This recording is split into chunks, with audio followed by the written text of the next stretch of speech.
record at Disney Company for over 20 years, where he developed Disney Shanghai and Disney Tokyo.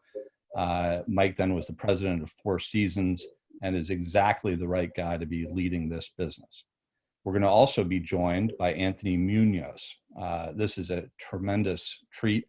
Anthony is a first ballot Hall of Fame football player, one of the best offensive linemen ever to play the game.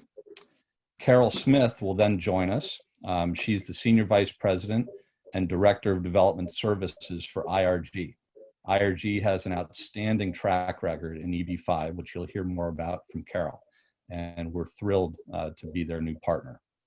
And then my colleague, Rogelio Caceres, the Chief Commercial Officer from LCR, will round it out and with a little bit more detail about the offering. I'll want to remind the panelists to please mute your mics when we're showing videos. And now I'll turn it over to Mike. So thanks for joining and enjoy the show. Great, thanks, Sherman. Welcome, everybody. First of all, I wish you guys were here. It's a beautiful day in Canton, Ohio, by the Pro Football Hall of Fame here. And a lot easier to do these things in person and make connections, but hopefully we'll have a chance to do that sometime in the near future. Given the world we're living in, I'm just appreciative of the chance to take you through this virtually, and hopefully as always, the technology is a question, but hopefully we'll have it work here today. I thought I'd start by just talking a little bit about the company itself and how the company was formed. But before I do that, I'm just, of course, as I say, technology, I'm having just a bit of an issue flipping through the slides here. So I don't know if we can back out of slide mode and allow me to, there we go. And we talked about the participants. Here we go. Okay, now I got it. The company itself was based on the premise that we have a great Pro Football Hall of Fame in Canton, Ohio. If you think about Disney, it's sort of the Cinderella castle, if you will.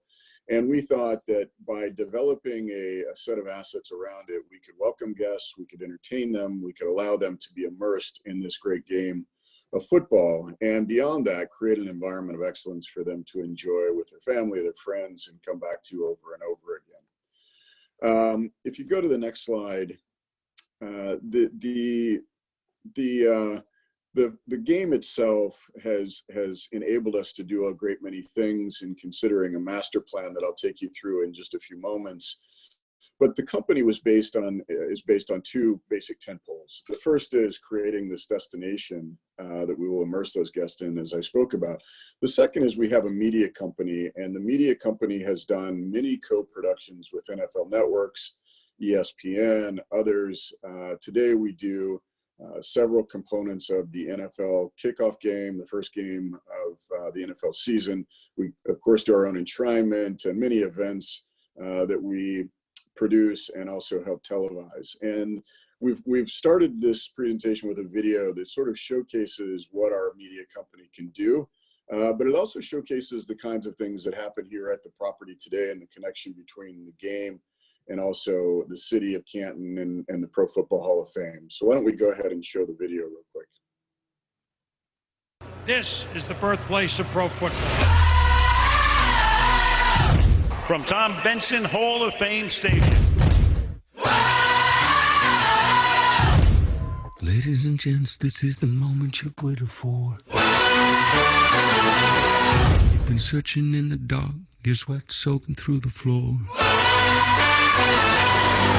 And buried in your bones, there's an ache that you can't ignore. Taking your breath, stealing your mind, and all that was real is left behind. So tell me, do you want to go where it's covered in all the colored lights, where the runaways are running the night?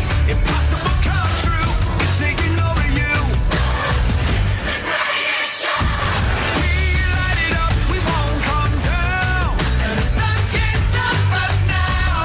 Watching it come true, it's taking over you.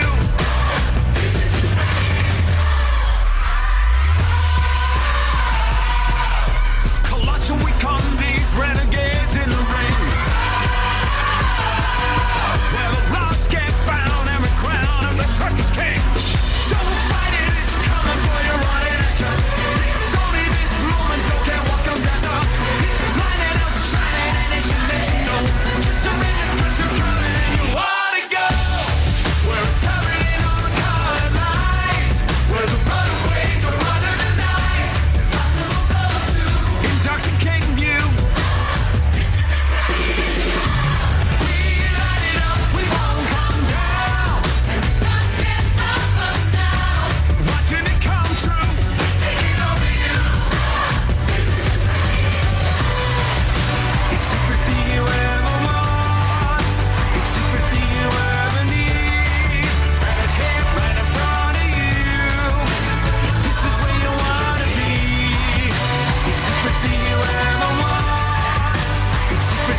So I hope that gives you a sense of what we This have is the done. birthplace. Maybe we don't need to see it again, but I hope that gives you a sense of what we've done and the kinds of things we do here. You know, great concerts, Maroon 5, Imagine Dragons, Aerosmith, Pitbull. We've had some of the biggest names to come and join us, not only for our enshrinement, for standalone events as well. We do festivals. We do other business meetings, other sort of convention activity out of our stadium. Our stadium is a one-of-a-kind asset. It is built to be an official NFL stadium. It can host NFL games. It can become the site if an NFL game gets canceled somewhere else. It can become a remote site for an NFL game to be played here. So we're very fortunate. And you can see in the quality of that video the kinds of production capabilities and content we have to work with. Several months ago, we had the opportunity to consider how to continue to build the company. And we had built a strategic plan that allowed us to be attractive enough to a company called Gordon Point. Gordon Point Acquisition Corp is a publicly traded SPAC. If you don't know what SPAC means, don't feel alone. I didn't know what that meant either. It's a special purpose acquisition company. It's a fund effectively that looks for a great business concept and then takes that concept public. So it's a way to reverse engineer going public without doing an official IPO. We signed that merger agreement last September. We have been in the process of doing all of the things you need to do to go public, all of the audit work, going from tax-based to GAAP-based audit work, hiring great individuals to help us do that work, some of the public work we need to do and the press work that we have to do. The ownership structure will remain somewhat the same. Today we have 3 shareholders between the Pro Football Hall of Fame, Industrial Realty Group, and you'll hear from Carol Smith in just a moment, and M. Klein and Associates, who are also our financial advisors. Gordon Point will obviously become one of those shareholders as well, and then we'll take the company public. Right now, our goal is to do that sometime sort of early to mid-May. Given the environment we're in, that could slip a month or two. We originally had planned on doing that late March, and then COVID-19 hit and the world changed very dramatically. So the point of this slide is to tell you that we have a really solid business strategy for the company, so much so that another company wanted to merge with us and take us public. And we will remain the operating entity of the company because Gordon Point, as I pointed out, was just a fund looking for a company to build off of and take public. If we go to the next slide, one of the things that really I feel very privileged about is this is Jim Dolan here. He's the Chief Executive Officer of Gordon Point. Of course, I'll remain CEO.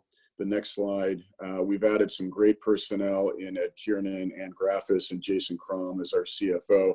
All individuals, high quality individuals with public, private business experience, entrepreneurial spirit, hardworking, really smart, great talented team so far that we've added. We also have a board of individuals that I'm incredibly proud of. This is a very high quality board. Stu Lichter, who has been the president and chairman of Industrial Realty Group. This is a group that builds stuff and runs things all over domestically, is our master developer as well and our lead shareholder. Ed Roth, who's the CEO of Altman Healthcare here in Canton and the region, really high quality individual business person that we're honored to have on the board. If you go to the next slide, you have Michael Klein, who is one of our shareholders, but this is a guy who's done multi-billion-dollar deals all over the planet and will become a great financial resource on our board. Kim Schaefer, who was the former president and CEO of a company called Great Wolf Lodge, destination-based assets, water parks and hotels. Again, somebody who can bring entrepreneurial knowledge to us and great experience taking a company public. Next, please. Anthony Baselli, former vice chairman of Deloitte, head of our audit committee, really great financial chops. Mary Owen heads up the Ralph Wilson Foundation, former owner of the Buffalo Bills, $1.2 billion foundation, worked for Goldman Sachs. Again, another really high quality individual. And you see diversity on our board as well, which I think is really important for a high performing, high functioning board. Carl Holtz was a former colleague of mine, 22-year veteran of Disney, ran the Disney Cruise Lines, also president of Euro Disney now a consultant for McKinsey. And then Curtis Martin. And Curtis, for those of you who don't know, was the 4th all-time leading rusher in the NFL. I think he's moved down to 5th now, although he doesn't like to say that.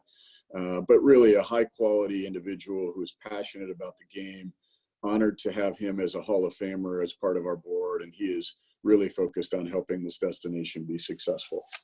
So if we go on, a couple of slides here, and we can move past this one. You know, when I joined, I'd had a lot of experience developing destination assets and running companies all over the world with Four Seasons and Disney. My last project with Disney was an $8 billion destination in Shanghai, negotiating with the Shanghai and Beijing governments. That project opened on time, on budget, and proud to say the only destination resort that ever met its first year pro forma. So that was something pretty special for me. Running Four Seasons as president, you know, destinations all over the world, sort of rethinking their strategy on growth, taking their brand, that very powerful brand, and extending it into other growth verticals was really important, like branded residential. So I've done this quite a few times in different places and in different ways. And I'm from Ohio, so I have a lot of passion about making a very compelling destination here in Canton around, if you go to the next slide, something that I consider to be the most powerful brand out there in sports today, which is professional football. By far the most profitable football league, the NFL, 185 million fans worldwide and growing. This is when you're someone like me and you have a chance to build a company and you start off with intellectual property like professional football, you feel very fortunate and you have a lot of gratitude for that opportunity. If you go to the next slide, you know, as I said, theme destination resort, media and sponsorship, really the focuses of our company today. But as I point out to you, we think there are a lot of potential growth verticals that we can get into and take all of that IP and extend it into those verticals, driving greater value for our investors and our shareholders. And it's all underpinned by these principles and components of themed attractions, hospitality, live entertainment, sponsorship, youth sports, and creating original content. I do believe we have an opportunity to leverage our intellectual property in ways to create original content that no other company can do. And I'll talk about that in a moment. A lot of people ask me how I believe Canton can be successful. Canton is extremely well positioned for a lot of reasons in the Midwest and Northeast. There's not a lot of these types of destinations, and yet people within a 5-hour drive radius, there's 30-40 million people starved for this kind of entertainment. But beyond that, we're also surrounded by NFL franchise cities, and the passion for professional football and the amount of money that these fans spend on their football franchises is astronomical. So it stands to reason, if we can build a destination based on the principles and the values of the game, and we're seeing like-minded people in the destination, they will come and spend money and enjoy themselves here like they were watching a game or participating in some form of the sport. An interesting statistic that I always like to say to people, which is very surprising, only 7% of people in their entire life will ever get to see a professional football game inside a professional football stadium. So again, building this destination and tapping into the people looking for this kind of entertainment, to me, with my experience, I think will be a home run. If you go to the next slide. So today we're already up and operational. We do about 1 million visitors a year. We've invested $250 million in assets in phase one. Of course, the Hall of Fame is here. They do a couple 100,000 people a year, a little over that. Tom Benson Hall of Fame Stadium, that's that football/performance venue I talked about, where we host several major events, college football, high school football, professional football, and then concerts, festivals, business meetings. We've built this facility, as many are doing now, in a way that it can be leveraged in multiple different ways. We have our Hall of Famers that are incredibly passionate about what they do. They come back on a regular basis, giving lectures on and hosting academies for our youth sports, giving lectures for business development purposes, and then our youth sports complex. Next, please. So to me, you can build all the great assets you want. You have to have programming. That's the lifeblood that brings people back to the destination over and over again. And what we're showing here is just a proven track record for the past 3 or 4 years building upon a great foundation with the NFL and our concerts that we do around enshrinement, and how those are a staple and tentpole events that we have every year. But we're adding things like state football championships, world football championships. We're adding things, diversity, like our Black College Football Hall of Fame Classic, more concerts, more festivals. So as we bring more of this entertainment and event programming in, we have more opportunity for sponsorship. We have more opportunity for repeat visitation and attendance growth and spend growth for guests coming back to Canton and joining us here at the Hall of Fame Village. Next, please. I talked about youth sports. I have to tell you, this is one where I get really passionate and excited about our impact on the future of the sport. Not only football, but lacrosse and soccer and rugby, and any number of other sort of ancillary flag football and other sports that we play here.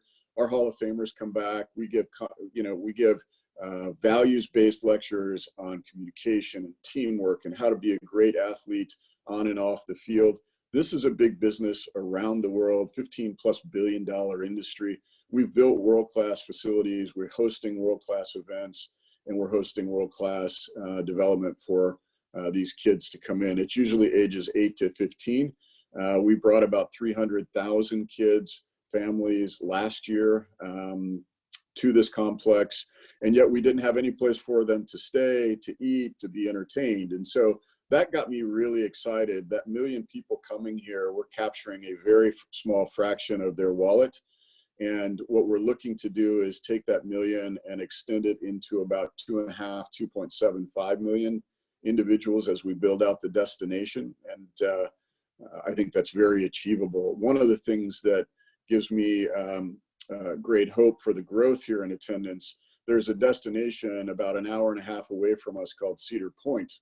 And Cedar Point does about 5 million in annual attendance off of 7 months of operation, because it's an iron ride park, roller coasters and things of that nature. They don't have the intellectual property that we have, and they're already doing 5 million in attendance. And so I can full well believe that once we stand this destination up, attendance can not only be where we want it to be, but it can exceed those numbers. And given the fact we'll be year round, I have great expectations of that being the case. Go to the next slide. The ability to partner and have access to great companies is something we're already doing. Johnson Controls is our name right sponsor.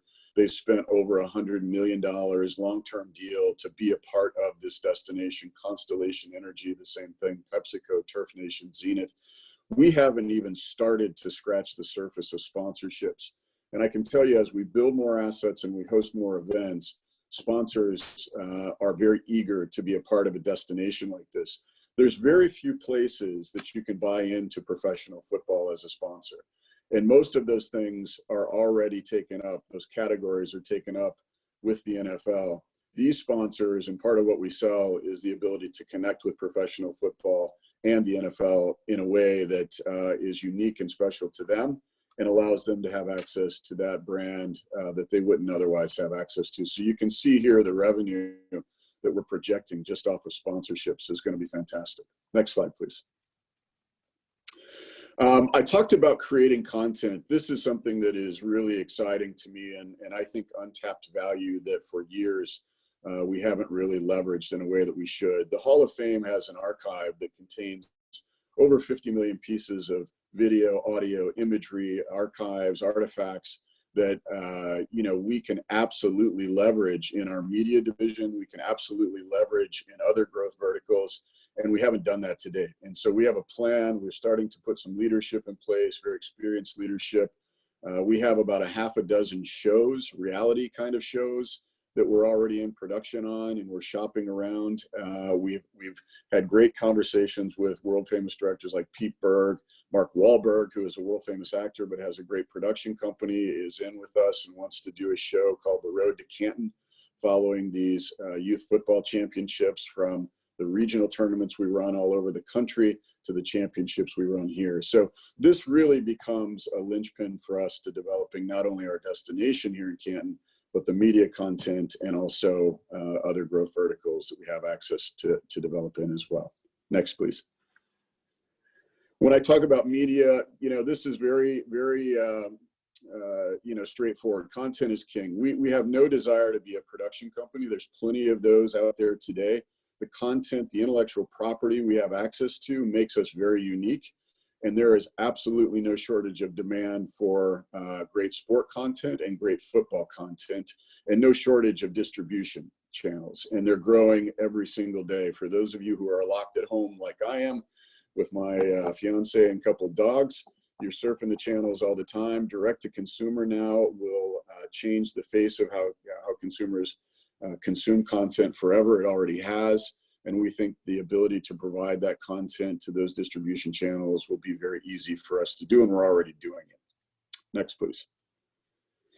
And then lastly, I wanted to talk about these growth verticals. So if you think about things like fantasy sports and e-gaming and destination-based entertainment assets like Pro Football Hall of Fame restaurant and bars in every NFL franchise city, expanding our youth sports programs, sports betting, we have content, we have brand, we have the ability to partner with great companies or develop great companies all on our own to get into these growth verticals, to add incredible value to our company, the profile of our company, and returns to our shareholders. So I get really excited, and we're already working on this without even completing the destination. We're already investing time and effort into these growth verticals for the future. What I'd like to do now, if we go to the next page, is actually walk you through the destination. And I think this will be really great for you to see. Again, nothing like experiencing it yourself, but at least we can show you pictorially what we're talking about here. On the left, at the bottom, phase one already complete, $250 million in the ground, Tom Benson Hall of Fame Stadium, youth fields, land, media company investment. Phase two is what we're really talking about now. And we show 268 million of investment. My guess is it's between 260 and 300 is what we're going to need. We're adding several new assets, which I'll talk to you about in just a moment, and I'll actually give you a walk around of the property. And then we also have phase three on the drawing board. And so what I would tell you about developing these destinations is they're never finished. You always want to have something new and exciting to show the consumer and have those guests come back to experience over and over again. So as we build phase two from 2019 through 2023, we'll look to start the design work even before the finish of the phase two work for phase three, and then have that completed by 26. And so there's always that new and exciting thing to talk about and market to the consumers for them to be looking forward to. So let's start the fly around here, or the walk around. I wish we had video, but this is what the destination looks like today. Okay, it's 127-ish acres of land. You can see the stadium there at the bottom right. You can't quite see our youth fields. They're a little bit out of frame at the bottom. But what we're looking at developing is this area right here. If you want to go next. So you can see these two images. These are images of the overall campus. The bottom left is a daytime image. The bottom right is a nighttime image. A little small here, but what you can tell from this is that the roadway that you saw on the previous slide is at the bottom of the slides, and we sort of build to the west of that roadway. And all of the assets encompass that 127 square acres for this campus view that we're going to show you. Next, please. So where we're at, we start at coming in from a road called Fulton Road, and this would be sort of the main entrance as you come into the destination. And this is what it looks like today, with some houses that we're getting ready to tear down. We've already cleared a lot of the trees and started prep work for some of the sites. If you look at the next slide, this is what it looks like today. This is what it will look like. So that same entrance becomes the water park, the hotel, and the start of what will be the retail dining and entertainment district. The water park is on the left. In this shot, the hotel is straight ahead. This is a Hilton hotel. It'll be a Hilton Tapestry that we named the 11 men on the team, 11 players on the field. A premium hotel, and something that crosses over between sort of a 3- and 4-star type product, so we can house all of those youth programming participants, but we can also have business travelers and our Hall of Famers and the NFL and others stay here and feel very comfortable. Next slide, please. This is then, as you continue on and you look coming in from that entrance, a broader view of the hotel site and where it will be. And it will show you the next slide, which should give you a better visual of the hotel. So again, a nighttime shot and a daytime shot. You can see the entry sequence here, several sort of statement pieces of architecture out in front. Again, a great sense of arrival and a destination unlike any other here in Canton or this region. And today it's a 180-room hotel. We expect to build another hotel in the very near future, but certainly we could house and fill that hotel almost every day of the year today with the 1 million people coming here. The outdoor interactive zone, this is kind of again, a lot of plain pictures of site and houses. Now, if you go to the next slide, this is what retail dining and entertainment will look like. One shot looks back at the stadium. Both of these do actually. You can see a lot of greenery, very lush. We leave a lot of open spaces for events and programming with carts and kiosks and entertainment that we will put in here to really activate this area. Next slide, please. And then the Constellation Center for Excellence, we expanded our sponsorship with Constellation. This Center for Excellence will become an environment where we do research, incubation of new ideas. These are companies that would do things, sport and non-sport, to help further the game, if you will. It could be equipment companies, it could be concussion protocol studies with medical companies. We've already started the tenanting work on this. This sits in the west end zone of our stadium. And then if you look at what this is going to become, and construction on this should start very soon, that's just a wow. And you can imagine people wanting to be a part of an environment. We have a TED Talk facility in here. This is going to be an absolutely over-the-top facility. That video board is to scale. That becomes our in-zone scoreboard / video wall, instant replay, concert replay, those kinds of things. So this promenade and research / incubation facility office building is going to be a prominent architectural statement for us by the stadium. And we have retail dining pads inside of it, and we have a couple retail dining pads beside it as well, outside of standalone pads. Next, please. There is a building behind this, further west, called the Center for Performance. Again, this is what the site looks like today. If you go to the next slide, this is what this facility will look like. Think indoor field house. So this now allows us to play basketball and wrestling and volleyball.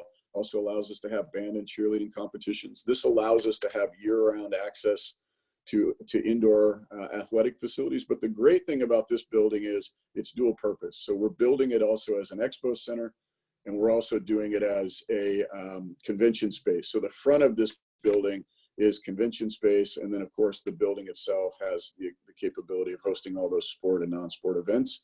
And if you look to the right where that tent is and out in front, we have the ability to expand the footprint even further with roll-up doors and glass and everything else to create opportunities for car shows and beer and wine festivals, home and garden shows. So dual purpose facility that creates year-round business for us. Very exciting. Next. And then the stadium itself today is, you get a shot at the bottom from the Professional Football Hall of Fame, looking at the stadium there, and then an aerial shot of the stadium. You can see at the east end zone. We have some work we wanted to do down there, and we will do that. This is what it will look like on the next slide. And you can see how we finish off the stadium. We want to do things like social areas, areas where people, VIP areas, things that you can do that make this experience very special, not only for sport, but non-sport events as well. Next, please. And then lastly, this is our Hall of Fame Village Youth Sports Complex. We have great athletic facilities here, track, turf fields. We host hundreds of thousands of athletes here every single year. We will add 3 more fields, food and beverage facilities, facilities for guests to relax. We will add coaches facilities, things that, you know, we will really make this complex an absolutely over-the-top, fantastic facility, not only for kids to play at, but for them to be coached at, for them to learn from our Hall of Famers, and to have exposure to an environment of excellence that's mission and values based. And so I get really excited about our impact on the youth and what we can do for the future of the sport, not only, as I said, football, but other sport as well. So that's kind of the walk around of the destination. I hope you can get a feel for it. Again, I apologize doing this virtually, but at least it gives you a sense of what it looks like today, and then here's what it's going to look like in the future. And to me, this is just an absolute wow. There's nothing like it here in Ohio. There's nothing like it certainly in this region. Power of professional football, NFL brand, Hall of Famers, Pro Football Hall of Fame brand. We have a lot of IP to work with. We've got a great team in place. We've already got 1 million visitors. We've got 250 million of assets in the ground, and we're already building an event slate and sponsorship connections that really surpass where I thought we would be at this point in time. As we go public, that gives us access to even more liquidity to advance the building of this. We did, just as a side, acquire another hotel in downtown Canton already. That hotel is under renovation, and that hotel will be open as a Hilton DoubleTree in sort of mid-September. So we're growing our footprint beyond just this destination, and we certainly are growing the company beyond a real estate development. But this is an absolutely fantastic opportunity for investors to come into, and I think we'll have a great return attached to it, given the profile of sport and the demand for this region to be part of something like this. So if we go to the next slide, here's a gentleman who I've gotten to know who is really one of a kind. I mean, he is a Hall of Famer in every sense of the word. I like to talk about Anthony not only as he played great football, and that honored, his honor was being achieved in the destination of the Pro Football Hall of Fame. But when you meet him and the quality of the man he is and the beliefs and the values that he has, you know why he's a Hall of Famer beyond what he did on the field. Now, he played for Cincinnati. I'm more from Cleveland, so I'm not gonna hold that against him. But I've really gotten to enjoy the relationship with him. And he has a short message here that he has taped and wanted to send to all of you, just to express his views. Hi, this is Pro Football Hall of Famer Anthony Munoz. As a Hall of Famer, I'm so excited to share this amazing destination, the Hall of Fame Village. You see, I'm on a great football team now. I don't have to play, I don't have to get sore, but I'm on a team with great football players. But not only great football players, we have great men on this team. So I'm excited. And here we have the opportunity to build something that will honor those that built the game. And as we have this project here that we are building, we have the ability to share with people from around the world. They can come here to Canton, Ohio, and really see the best parts of this game. And it's not always running and tackling and catching the football or blocking. There's so many other great things about this game that people can come here and learn about. And I'm excited because of the plan that Mike has in place. I support the plan. I support Mike. I believe as we look forward, we're going to have some great opportunities here at the Village, and that's what's exciting. Plenty of opportunity, and we can all be part of it. So, believe it or not, I didn't pay Anthony to say any of that. That all came from the heart. He is a very genuine guy, and when we asked him if he would help us with this, of course, we'd love to do this in person, as I've said 3 times. It took all of about a millisecond for him to say, look, I'm in, I want to help you guys. This is great. It's great for us. And that's why we're doing this as well, to honor those guys that really, and the contributors that really helped develop the greatest game on the planet. And I take great pride, and I'm honored to be able to be a part of leading a team that really is focused on driving this destination to great heights. Part of that is working with other great entities, and IRG for us, I couldn't have imagined a better master developer. These guys and gals have done this in so many different ways. And I think I'm going to turn it over now to Carol Smith, I believe, if I don't get this screwed up, and if I do, I apologize, to give you a little sense of IRG and who they are and what they've done and what they've accomplished. Good morning, everybody. My name is Carol Smith, and I'm excited to be here with you all this morning and share a little bit with you about IRG. And John, I may need you to take control to advance the slides again, please. There we go. So just a little bit about IRG. We are one of the largest privately held real estate development and investment firms in the country today. 150 properties, 28 states, 100 million square feet of rentable property, and that grows by the day. We just added the Hawaiian Islands to our portfolio, so that's pretty exciting for us. Obviously, we've been nationally recognized as a leading force behind adaptive reuse in the country today. Also acquiring major corporations, including General Motors, Ford, Goodyear, Lockheed Martin, Pfizer, just to name a few. But I would tell you it's more than just the asset. It's about creating value-added solutions for our owners, our investors, our tenants. It's about leaving communities better than we found them. And it's certainly about creating and retaining jobs. And to give you just a little flavor of that, if we could play the video now.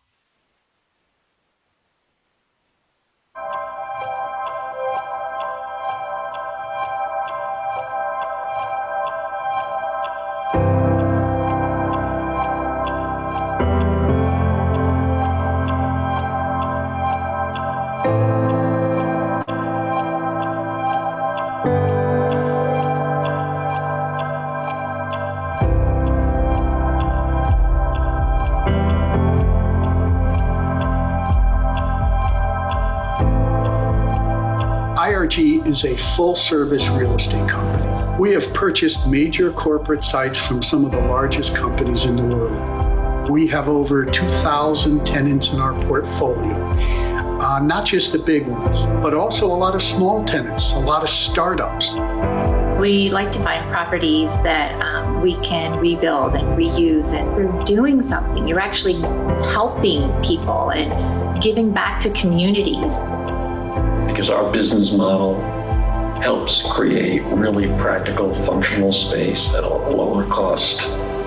Many facilities that we acquire, thousands of jobs have lost. And it's really terrific that we have a track record of bringing back a significant portion of those jobs that were lost, and in some cases, a lot more.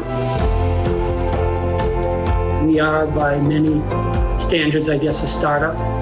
And the folks at IRG, I think, being as experienced as they are, as capable as they are, understood that. Hiring these people, working with them every day, seeing their excitement, their enthusiasm, their interest in what we're doing and what they can do to help has been wonderful.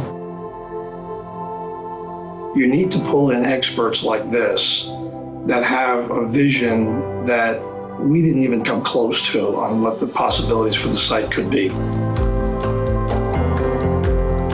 The help of IRG, the design team, and all the players in it, we were able to create a campus that creates energy and a synergy that allows everybody to feel like they're part of the team and growing in the right direction. It's not just the real estate. It's the hope it's engendered in this community. It's the vision that it's given to other people to do other great things. And because IRG and the Pro Football Hall of Fame are dreaming big dreams, other people are dreaming big dreams too.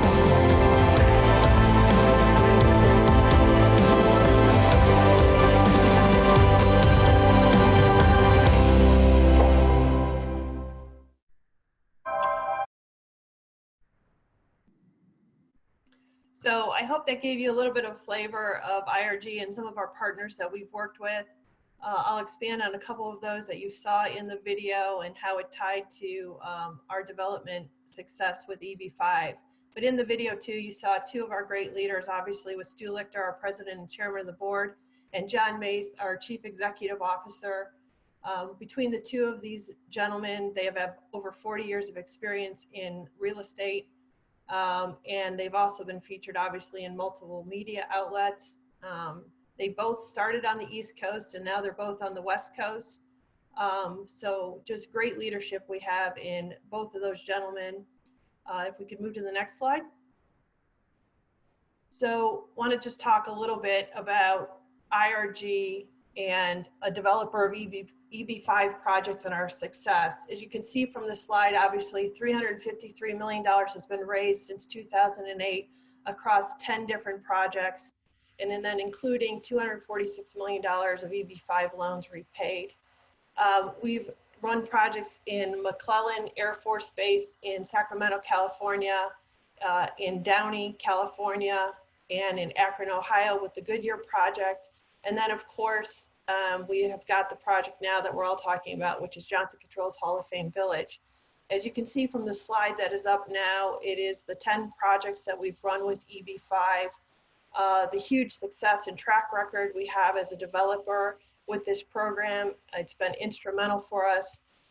With McClellan, it's 8.5 million square feet of property, over 3,000 acres. It's a multi-use business park that has created its own zip code, 230 companies, and up to employment for about 15,000 people. It used over $100 million in EB-5 funds, which has been full capital repayment of all of that. So that's really exciting to see and talk about. Then we had obviously the Goodyear project where we built Goodyear, their new global headquarters, 642,000 square feet. More importantly, retained over 3,000 jobs in Akron, Ohio. We then used EB-5 funds with what we call the East End project, where we were able to create a live, work, play environment. And I can tell you as of today, we now have over 1,100 new jobs there, which is very exciting. And then obviously to the Promenade at Downey, which was a 450,000 square foot promenade style shopping center that involved the former Downey Studios and NASA. So it's really exciting. And right now, you know, I think you guys have heard about the Hall of Fame Village project, which is the ADC American football piece in Project 10. We've raised significant dollars already for the project, but there's significant dollars available yet, an opportunity for our EB-5 investors. So if we could go to the next slide, please.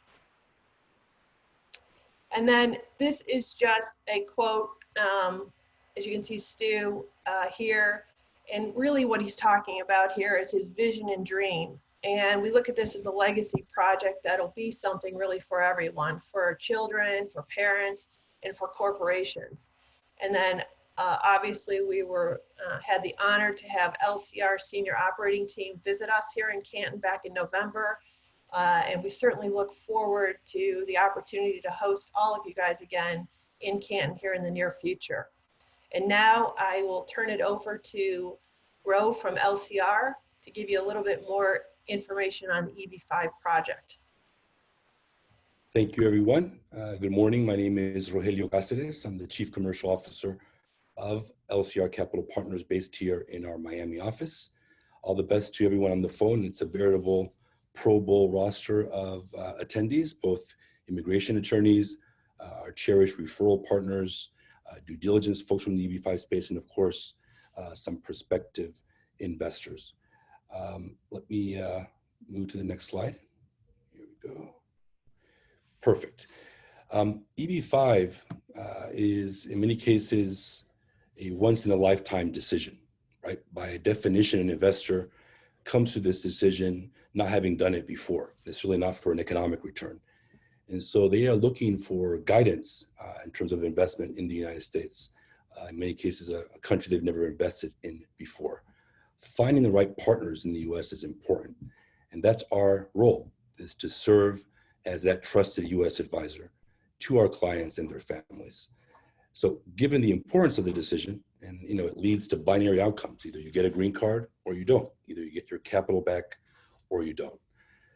To ensure positive outcomes for our clients, we adhere to a disciplined investment strategy.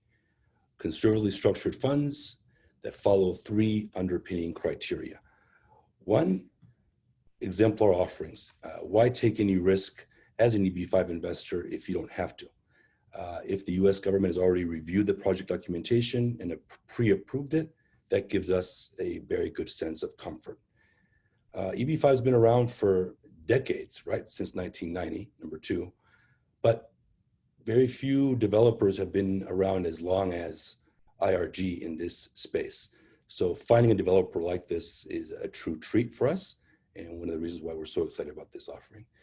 And then three, from a risk mitigation perspective, is job creation.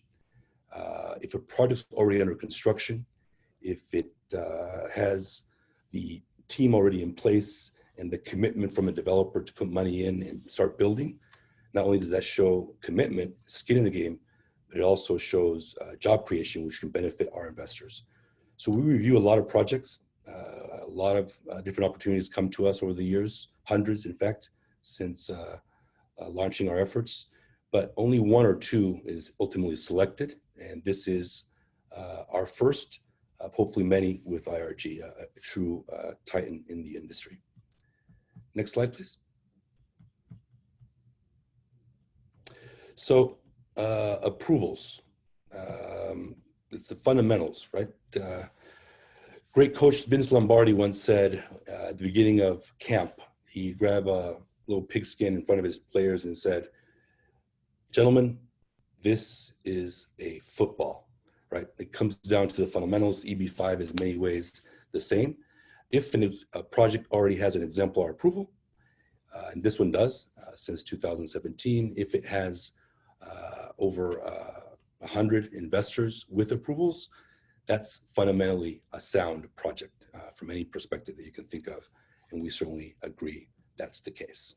TEA, as we all know, the designations changed. The state governments cannot assign a TEA anymore. But to make sure that that's a TEA in our project, well, we commissioned a study from Baker Tilly. The unemployment rate in Stark County, which is a single county TEA, is 7.1%. That's well above 20% above the minimum required, which is 5.9. So very much a single track TEA and a key requirement now in the new environment that we're all operating under. Job creation, right? Vince Lombardi, again, I love that coach. If it doesn't matter who wins or loses, then why do they keep score? Well, USCIS definitely keeps score. They keep very good score and very intense score on job creation. And in this case, this project has already created over 4,000 jobs, in fact, according to a Baker Tilly study as of last month. And all the hard construction costs done to date, that is enough jobs to cover all 255 eventual investors in the project. And so from a risk mitigation perspective, as we talked about at the beginning, if you can eliminate or mitigate risk, that's a plus for our investors. That's what we're focused on here at LCR. Going into this project, you would have a certainty that the job creation there is already enough to meet that key requirement. Next slide is on the NFL.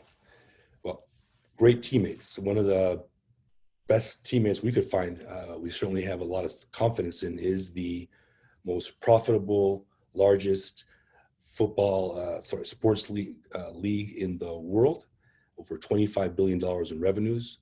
The Premier League is second and has less than 10, I believe. It's certainly a big difference between the two.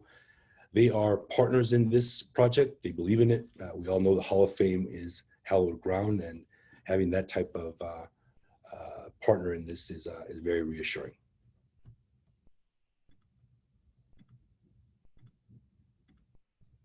And so as we think of the track record of IRG, Carol mentioned that earlier in the conversation, we don't know of, and we've looked at a lot of different developers. In the first, 28 years or of the actually 18 years of the EB-5 program, about 1,000 investors total invested. And so there's not a lot of long track records out there, is what I'm intending to say. IRG is without a doubt the most experienced track record from developer perspective that we've ever seen. No one has invested in more projects, now 10. No one has returned capital in as many projects now, 9, repaid to the NCE and or redeployed. And so, and no one's been involved again for as many years, now 14 years and counting. They're committed to the program. They've done the right thing in many cycles since 2008. And this, the legacy project, the iconic project that it is, should be no different. So without further ado, as we look at the transition here. You know, there's millions of players that have played the game at any level since 1920. Less than 400 are in the Hall of Fame. Less than 100 are first ballot Hall of Famers. And we have the real honor of introducing Anthony Munoz, a first ballot Hall of Famer from the Cincinnati Bengals, to say some words about his involvement. And es un placer estar con todos esta mañana. It's great. I'm excited about this project, and you saw the short video that I did, and that was excitement. And I've been in the Hall 22 years now, and I'd have to say that this is probably the most excited I've been about what's happening in Canton, Ohio. You know, as a Hall of Famer, I've always enjoyed using the platform to have an impact. And for me, I'm an individual that loves it because I have a chance to be a part of hopefully impacting the youth, impacting the community, business community. And I truly believe with what's going on at the Johnson Control Hall of Fame Village, that platform is going to expand even larger. And that's the excitement that I know I have, and a lot of my fellow Hall of Famers have, from all the youth that have already been coming there, will continue to come there, to impact them, to see what it takes to be excellent in whatever field, not just in football, but we're going to have an opportunity with the Center of Excellence to bring corporate people in and really, have an impact corporately. So again, Mike and the team up there are doing a phenomenal job. I'm excited about what's going on. I'm excited about seeing this project completed. And it's all about impact. It's all, from, like I said, from the youth fields to the Center of Excellence, but also the entertainment that we'll be able to have up there, and the hotels that we're talked about, and just the entire thing. And I could go on and share my excitement, but so for someone that lives in Ohio, has made Ohio home. I'm originally from Southern California, but Ohio's home.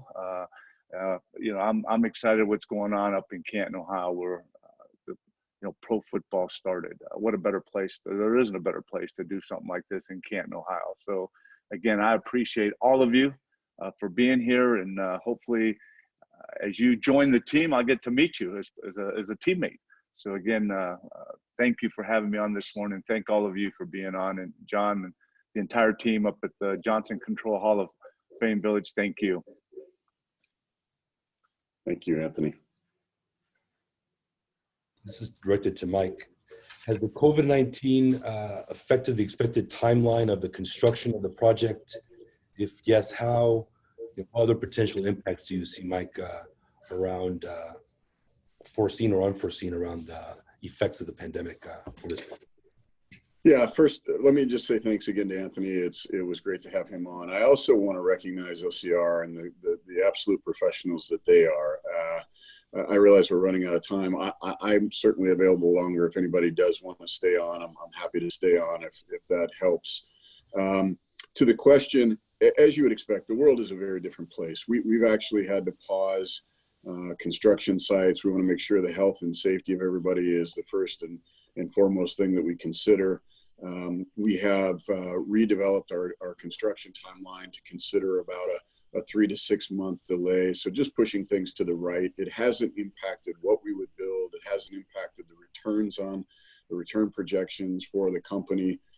It did pause our go public offering. As I said, we're now targeting early May.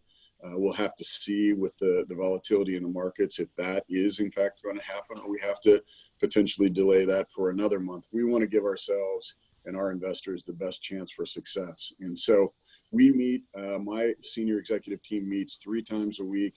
We have multiple discussions on every topic you can imagine related to COVID-19 and the impact. But I will say this, the support we've gotten from the city, from the state, from the federal government, and also from the NFL has been unbelievable. We talk to them. I talk to state senators, House of Representatives, mayors on a daily basis. The investment that they have made in this, I like to say that, these are our constituents along with our Hall of Famers that will absolutely make this successful. But it also has been deemed, I would tell you, too big to fail. I think we have to recognize that the impact for this country, for the country, but for this community and this region is billions of dollars, tens of thousands of jobs. And I think at the end of the day, we have the support at the highest levels, including our federal government, to make this happen. So some impact, we're planned for that impact, but I think the overall returns and projections remain the same. They just shift out 3 to 6 months. Okay. Mike, thanks very much. I want to be respectful of everyone's time, but the panelists can stay on another 10 minutes, and we'd welcome questions from people who can stay on. And so we'll stay on, and hopefully some of you can stay and hear questions and answers. Thank you. All right, another question for Mike. I'd appreciate you can shed some light about the relationship between the NFL and the Hall of Fame Village. What relationship do the two have? Yeah, it's a very supportive and integrated relationship. So the NFL serves on our Pro Football Hall of Fame National Board. We have many NFL owners that are a part of that board. The NFL hosts multiple events at our property on an annual basis, including the kickoff of the NFL season with the first preseason game. We enshrine the best from the NFL to ever play the game. You just met and talked to one of them, Anthony Munoz. Beyond that, they have agreed to make a $10 million investment into our company, and that will come as we go public. We're talking to the NFL Alumni Association about setting up the potential of doing an academy and training here as well. So, you know, the NFL is incredibly invested in our success and a very valued partner. They share things like potential sponsorship opportunities with us. We are engaged with them today to take our youth programming and extend it and marry it with their youth programming. They see the ability that we have to do things for them, with them, on their behalf, to extend the value of what they do as well. So this is a relationship I anticipate growing stronger and stronger, and one that's already hugely supportive and in place for us today. Okay. What other, so you mentioned a lot of different revenue streams in the conversation today, Mike. Youth programming, e-gaming, sports. What's the future for those? What other revenue sources can serve as risk mitigators, if you will? Yeah, so look, if you look at all of those verticals on that page, I'll start with e-gaming. As I mentioned, we run youth tournaments all over the country. E-gaming has become a multi-billion-dollar sport. Madden football, John Madden is one of our Hall of Fame coaches, is the most popular football sport game out in the e-gaming space today. We have a strategy to integrate with e-gaming companies, develop platforms to run tournaments nationally, championships here, potentially an e-gaming Hall of Fame here.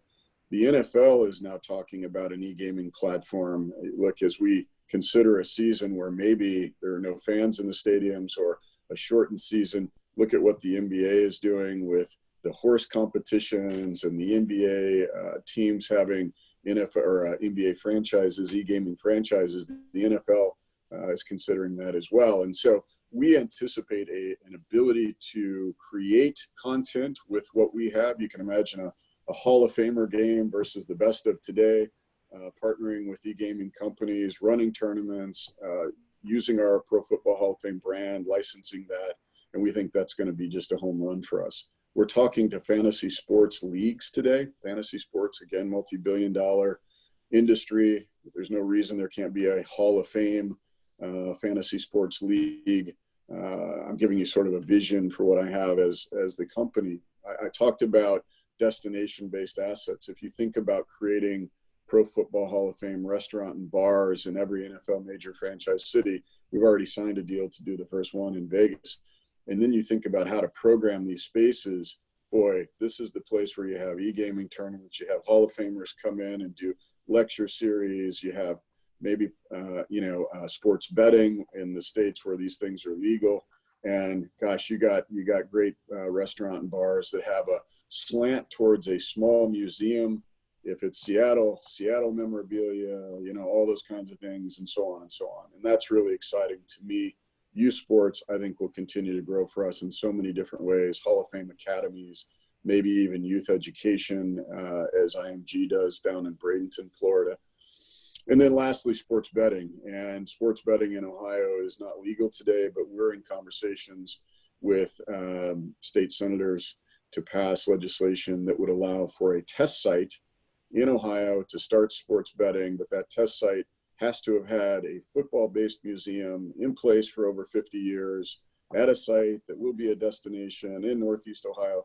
And so we would have the rights to do that, and creating that kind of vertical, you can imagine sports betting, the profitability in that, and the ability to draw people from all over the region to come in and have an opportunity. Sports betting is no longer that ugly thing anymore, right? I mean, with DraftKings and others, this is a great opportunity to marry up, and the NFL has partnered with Caesars to do sports betting. So this is a company that can mitigate risk like we're facing right now with hard assets, with softer assets that doesn't require an intensive capital investment, and yet at the same time can yield great profitability. Okay. One last question I think we have before we wrap it up today. This is for Carol Smith. Please speak, Carol, about the economic impact in the state of Ohio of the project. What other entities, either local, state, or are involved or supportive of it, given the investment that's been made so far and will be in the future? Sure. So, you know, we've had studies completed, independent third-party studies, and we have projections to show, you know, over $10 billion of an economic impact to the state of Ohio, over 10,000 jobs being created when we are said and done with all of this through the design, construction, development phases, as well as the overall operational phases of the project. And the support, as Mike had mentioned too, has been from both the local level all the way up to the state level. So the city of Canton, Stark County, and the state of Ohio have been more supportive of this project, and it has been great to see all of that support come in. Fantastic. Well, we're towards our 10-minute mark. We wanted to not leave the call by not mentioning kind of a future schedule of activity, especially for our partners on the call, on the immigration side, and on the referral partner side. This is going to be the first of many. What you see here is April and May. That this runs through June. Every Wednesday, same time, same channel. Every 2 weeks, we'll be hosting a webinar and going through this type of discussion with a wider and wider audience as we launch this project here in earnest starting this week.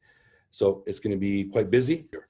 There's 2 big events that are coming up in the schedule that we're very cognizant of: the Hall of Fame enshrinement ceremony in August and the 100 centennial celebration in September.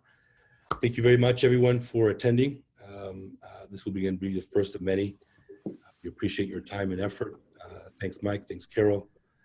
Yeah, thank you. Especially Anthony Munoz for making some time today. I'm very excited about the launch of this project, and again, hope to speak to you guys soon. Yeah, thank you all. Thank Have you a all. great day. Be safe and be well.